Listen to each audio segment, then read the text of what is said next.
Hey guys, so we're coming to you with the Grishno late night edition tonight, but there were just a couple things I wanted to talk about, some things that have been coming up recently, and also some announcements. So recently I posted on my Facebook, which I've been plugging a lot, so that's facebook.com/Grishno. Usually what I do before I make a video is I go on there and I check out, hey, what do people want to hear about? And I got a lot of responses this time. Since in my last video I talked about a couple of people's responses. So I just want to thank all the people who sent me awesome responses. But one thing that taught me was that there is way too much of a need out there in the community for information, and it would be really hard. I got like 6 really good suggestions that could be like 10-minute long videos. But I can't sit down and do 60 minutes of videos. That would be awesome if I could, but I, have a job and all these other things I have to do. But basically what it showed me is that there's a lot of need for knowledge in the community. And at the same time, there's a lot of knowledge out there in the community. I mean, look at what YouTube has created with the YouTube trans community. I mean, people can go on here and learn about everything. You want to learn about, how to change your voice. You want to learn about different hormone therapies or surgery options, or you want to, just see what somebody looks like, 10 years ago and what they look like now, or, I guess 6 years, because I've been making vlogs for a long time now. And, it shares all this knowledge as a community, and because of that, you've seen a giant explosion in public awareness about trans people. And I'm not attributing it all to YouTube. It's, the ability to share information. That's what I'm attributing it to. And so that's something that, I can't be the only one responsible for producing this content, and I know I'm not.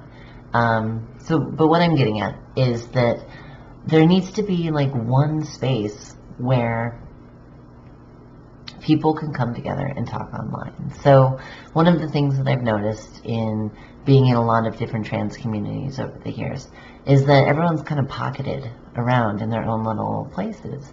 You have like the LiveJournal trans community, you have the YouTube trans community, and sometimes there's some crossover, a lot of times there's not.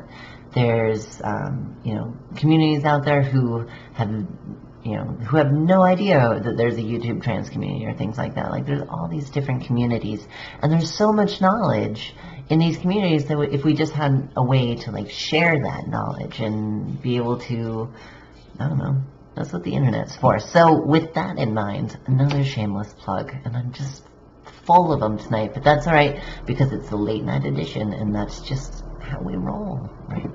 I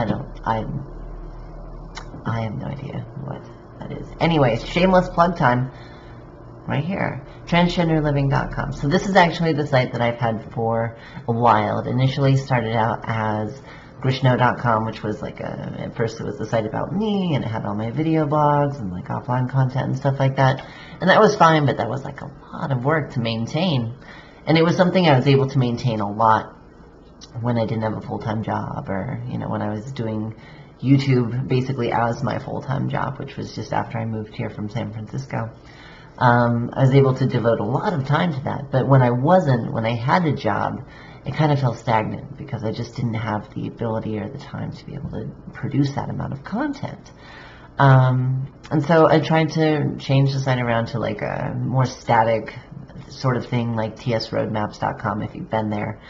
Which is a great site for a lot of information about like transitioning and stuff like that. It's like almost a Wikipedia for transitioning. It has a lot of outdated stuff on there though, so I was like, well, maybe I can have a newer version with some different stuff on there. And that was a failure because that stuff already exists. But the point was that I didn't have the ability to create that much content. And I'm rambling here, but long story short, we're in the 3rd iteration now, and I just spent the whole weekend revamping the entire site to be much more of a community-oriented space. So my main goal for the site, or my vision, was I wanted to provide an online space for people who are in different online communities like Facebook or LiveJournal or YouTube or Twitter, all these different sites where there are trans communities. There's even trans communities on Tumblr and like all these. It's crazy, man. going on a ramble again. Anyway, so the point is to have one space where all of that stuff can be pulled together and be like an information database, basically. So that's like the vision for it. Right now it has functionality with like Twitter and Facebook, and I'm working on YouTube. So that like anytime I post a video on here, it can go to my profile there and people can see it. Anytime I update Facebook, which I do a ton, it would also go there. So you could go to one place and see all of my stuff instead of having to go to my Facebook, my YouTube, my Twitter to like check everything. It would all be there, but it's trans specific. And so that's kind of like the idea. And I'm working really hard on improving it. So you'll notice if you go there, it's in beta right now. Please take the beta seriously. This is beta. It's still a work in progress. I'm not a web designer. I'm learning this stuff. I'm teaching myself. But anyway, check it out. I hope you enjoy it. So sorry for like so many shameless plugs, but I worked a lot of different things in there. So anyway, thank you, you guys, for watching, and I'll see you guys next time.